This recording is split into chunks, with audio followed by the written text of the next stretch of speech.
আসসালামু আলাইকুম প্রিয় শিক্ষার্থী, তোমাদের সবাইকে এই পর্বে স্বাগতম। এখন আমরা বাইনারি সংখ্যার গল্প অধ্যায়ের 143 পৃষ্ঠার এই অংশটি সমাধান করব। তাহলে এখানে কার্ডে ডট গুণি। এখানে নিচের খেলার মধ্য দিয়ে আমরা কম্পিউটার কিভাবে গণনা করে সেটা বুঝতে পারবো। খেলার শুরুতে তোমরা যে কোনো 4 জন ক্লাসের সামনে গিয়ে অন্যদের মুখোমুখি দাঁড়াও। তাদের প্রত্যেকের হাতে থাকবে একটি করে বড় কার্ড। এবার প্রথম জনের কার্ডে একটি ডট এঁকে দাও। এভাবে দ্বিতীয় জনের কার্ডে 2টি আর তৃতীয় জনের কার্ডে 4টি ডট আঁকো। এখানে নিচে ডট দিয়ে রাখছে। এটা প্রথম জনের কার্ডে একটি ডট, এটা দ্বিতীয় জনের কার্ডে ডট সংখ্যা 2টি, এবং এটা হচ্ছে তৃতীয় জনের কার্ডে ডট সংখ্যা 4টি, এবং চতুর্থ জনের কার্ডে ডট এখানে নাই। তাহলে আমাদের এখানে নিচে বলতেছে প্রশ্ন না, বুদ্ধি খাটাও। তার মানে আমাদেরকে বুদ্ধি খাটাতে বলতেছে। এবার তোমরা একটু চিন্তা করে বলো তো চতুর্থ জনের কার্ডে কয়টি ডট থাকবে এবং কিভাবে তোমার উত্তর নির্ণয় করলে। তাহলে আমরা চতুর্থ জনের কার্ডে কয়টি ডট থাকবে সেটা আমরা এখানে নির্ণয় করে দেখাবো। তাহলে সরাসরি আমরা বোর্ডে যে একটু লিখে দেখাই। তাহলে এখানে আমরা লিখি চতুর্থ জনের কার্ডের ডট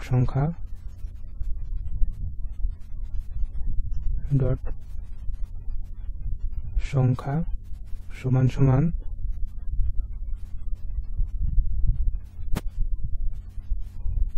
2 গুণন দ্বিতীয় জনের কার্ডের ডট সংখ্যা, তৃতীয় জনের কার্ডের ডট সংখ্যা।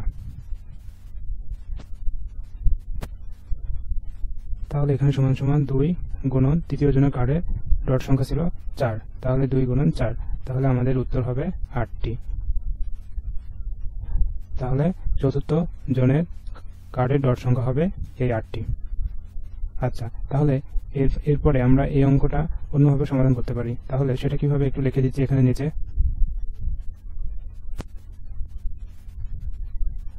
বিকল্প সমাধান।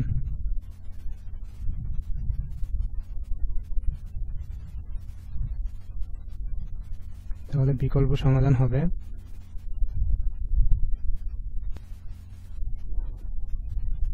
প্রতিটি কার্ডের ডট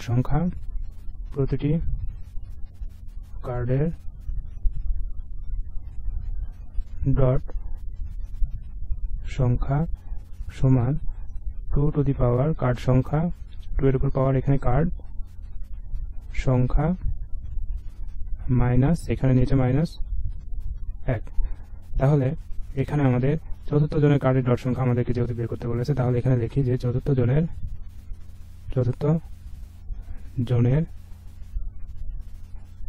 কার্ডের ডট সংখ্যা হবে 2। এখানে 2 আর কার্ড সংখ্যা আমাদের, আচ্ছা দুঃখিত, এখানে 1টা এখানে হবে না, একটু উপরে হবে। তাহলে এখানে আমি মিশিয়ে দিয়ে 1টাকে উপরে লিখি। তাহলে এখানে হবে মাইনাস এখানে উপরে 1। তাহলে কার্ড সংখ্যা যত চতুর্থ জনের বের করতেছি, তাহলে এখানে কার্ড সংখ্যা এখানে উপরে 4 লিখতে হবে, আর এখানে -1। তাহলে আমাদের এখানে হয়ে যাবে 2 এর উপর পাওয়ার এখানে 4 থেকে 1 বাদ দিলে উপরে 3 হয়ে যাচ্ছে। তাহলে এখানে ইকুয়াল 2 এর উপর পাওয়ার এখানে 3 হলে হয়ে যায় 8। তাহলে এই হচ্ছে 8টি চতুর্থ জনের কার্ড সংখ্যা, এইভাবে হিসাব করা যায়। তাহলে এখন আমরা আমাদের বইয়ের পৃষ্ঠায় আবার চলে যাই। তাহলে এই কথাগুলো কিন্তু আমরা এখানে লিখে দিলে কিন্তু আমাদের হয়ে যাচ্ছে যে চতুর্থ জনের কার্ডের ডট থাকবে 8টি, এবং আমরা যেভাবে নির্ণয় করেছি বোর্ডে সেটা আমরা এখানে দেখাই দিতে পারি। এখানে জায়গা কম, আমি এই জন্য বোর্ডে লিখে দিলাম। আচ্ছা, আশা করি তোমরা এটা বুঝতে পেরেছ। এরপরে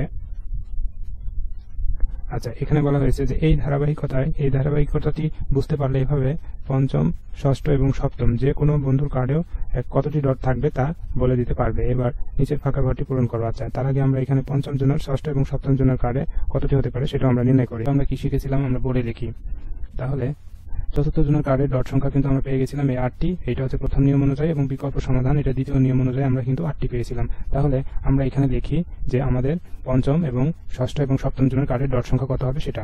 তাহলে এখানে পঞ্চম জনের কার্ডের ডট সংখ্যা হবে, আচ্ছা পঞ্চম জনের কার্ডের ডট সংখ্যা সমান সমান, আমরা জানি যে প্রথম নিয়মটা ছিল 2 গুণন আগের জনের কার্ডের ডট সংখ্যা। তাহলে আগের জনের কার্ডের ডট সংখ্যা মানে চতুর্থ জনের কার্ডের ডট সংখ্যা। তাহলে এখানে আগে এটা লিখি যে আগের জনের কার্ডের ডট সংখ্যা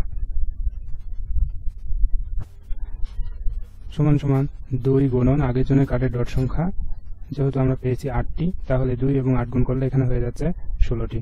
তাহলে পঞ্চম জনের কার্ডের ডট সংখ্যা 16টি। আবার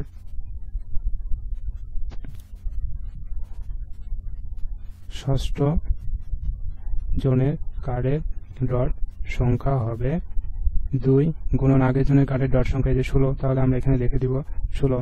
আচ্ছা, তাহলে এখানে লিখে দিলাম আমরা 16। তাহলে এখানে হয়ে যাবে সমাধান করলে 32টি। তাহলে ষষ্ঠ জনের কার্ডের ডট সংখ্যা হবে 32টি।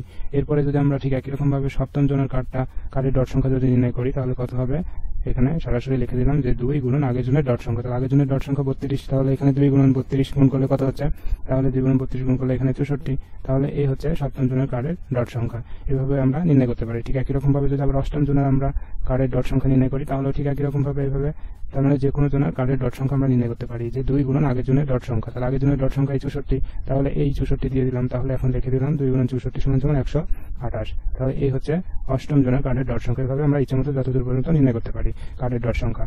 আচ্ছা, তাহলে এটা হলো প্রথম নিয়ম অনুযায়ী। এরপরে যদি আবার ঠিক একই রকম ভাবে দ্বিতীয় বিকল্প নিয়ম অনুযায়ী আমরা সমাধান করি, তাহলেও ঠিক একই রকম ভাবে উত্তর কিন্তু একই আসবে আমাদের। তাহলে আমরা দ্বিতীয় নিয়ম অনুযায়ী সমাধান করি বিকল্প নিয়মে। তাহলে এখানে লিখি বিকল্প নিয়মটা কি ছিল আমাদের?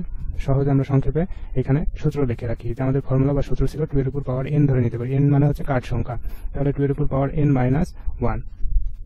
এই হচ্ছে আমাদের সূত্র বা ফর্মুলা, কোন কার্ডে কতগুলি ডট হবে। তাহলে আমরা এখানে লিখি যে পঞ্চম কার্ডের ডট সংখ্যা সমান সমান 2 এর উপর n এর মান মানে হচ্ছে পঞ্চম, n এর মান এখানে যদি আমরা 5 দিয়ে দিই তাহলে কিন্তু আমাদের হয়ে যাচ্ছে। তাহলে কত হবে? এখানে 2 এর উপর পাওয়ার এখানে 5 মাইনাস 1, তাহলে হয়ে যাচ্ছে 4। তাহলে 2 এর উপর 4 দিলে বিষয়টা হয়ে যাচ্ছে এরকম যে 2 আছে 4 বার গুণ অবস্থায়। আমি এখানে সাইডে এখানে লিখি যে 2 গুণন 2 গুণন 2 গুণন 2। এই হচ্ছে মোট 4টা 2 এর গুণফলই কিন্তু এখানে সূচক আকারে লিখলে এটা হয়। তাহলে আমরা এখানে যদি গুণ করি, তাহলে 2 গুণ 4, 4 গুণ 8, 8 গুণ 16। তাহলে এখানে আমরা লিখে দিব আমাদের সংখ্যাটি 2 এর উপর পাওয়ার যদি আমরা 4 দিই, তাহলে সংখ্যাটি আসে আমাদের 2 এর উপর, আচ্ছা, তাহলে সরাসরি 16 আসে। 2 গুণ 4, 4 গুণ 8, 8 গুণ 16। তাহলে পঞ্চম জনের কার্ডের ডট সংখ্যা এখানে 16টি। ঠিক একই রকম ভাবে এখানে ষষ্ঠ জনের কার্ডের ডট সংখ্যা কত হবে? তাহলে ষষ্ঠ জনের কার্ডের ডট সংখ্যা সমান সমান এখানে 2 এর উপর এখানে পাওয়ার এখানে 6 মাইনাস 1। তাহলে এখানে 2 এর উপর পাওয়ার এখানে 6 থেকে 1 বাদ দিলে 1 হয়। এখন 2 এর উপর পাওয়ার 5 মানে এইভাবে ঠিক গুণ করতে হবে আমাদেরকে উপরের মতো। তাহলে হয়ে যাবে 5টা 2 এর গুণফল। তাহলে পাই এখানে 4টা 2 এর গুণফল আমাদের এসেছে 16। তাহলে 5টা 2 গুণ করলে 16 সাথে আরো 2 গুণ করলে যা হবে সেটাই। তাহলে 16 জন্য 32 হবে। এই ষষ্ঠ কার্ডের ডটের সংখ্যা হবে 32টি। এখন সপ্তম কার্ডের ডটের সংখ্যা কত হবে? সমান সমান এখানে 2 এর উপর পাওয়ার এখানে 7 মাইনাস 1। তাহলে এখানে 2 এর উপর পাওয়ার এখানে 6 হবে। তাহলে 2 এর উপর পাওয়ার 6 মানে ঠিক একই রকম ভাবে সূচকের নিয়মে আমরা যদি গুণ করি, 2 এর উপর পাওয়ার 6 বা 6টা দিয়ে গুণ করলে আমাদের হয়ে যাবে এখানে 64। তাহলে এই হচ্ছে সপ্তম কার্ডের ডটের সংখ্যা 64। ঠিক একই রকম ভাবে এখানে যদি অষ্টম কার্ডের ডট সংখ্যা আমরা নির্ণয় করতে যাই, তাহলে কত হবে? এখানে সমান সমান 2 এর উপর পাওয়ার এখানে 8 মাইনাস 1। তাহলে এখানে 2 এর উপর পাওয়ার এখানে 7। তাহলে 2 এর উপর পাওয়ার 7 মানে 2 আছে 7 বার গুণ অবস্থায়, তার মানে গুণ করলে আমাদের হয়ে যাবে 128টি। তাহলে অষ্টম কার্ডের ডটের সংখ্যা হবে 128টি। এইভাবে নবম দশম বের করা যাবে। তো এই হচ্ছে আমাদের হিসাব। এরপরে আমরা বইয়ের পৃষ্ঠায় যদি যাই, তাহলে আমরা এইভাবে ঠিক পঞ্চম কার্ডের ডট সংখ্যা নির্ণয় করলাম, ষষ্ঠ এবং সপ্তম এবং সেই সাথে অষ্টম কার্ডও আমরা নির্ণয় করলাম। এই হচ্ছে আমাদের হিসাব। এরপর এখানে বলেছে যে প্রতিটি কার্ডের ডটের সংখ্যার সাথে তার আগের কার্ডের ডটের সংখ্যার সম্পর্ক কি আমরা এখানে লিখে দিতে পারি। তাহলে এখানে ঠিক আমি লিখে দিচ্ছি নিচে। আচ্ছা, তার আগে সমান সমান দিই। তাহলে 2 গুণন আগের কার্ডের ডট সংখ্যা বা তার আগের কার্ডের ডট সংখ্যা। তাহলে এই হচ্ছে প্রতিটি কার্ডের ডটের সংখ্যার সাথে তার আগের কার্ডের ডটের সংখ্যা সম্পর্কটা কি? যে 2 গুণন তার আগের কার্ডের ডট সংখ্যা। এই হচ্ছে আমাদের হিসাব। এরপরে আচ্ছা, আপাতত এখন আর বাড়াচ্ছি না ক্লাসের ভিডিও। দেখা হবে পরবর্তী ভিডিওতে। সে পর্যন্ত সবাই ভালো থাকো। আল্লাহ হাফেজ।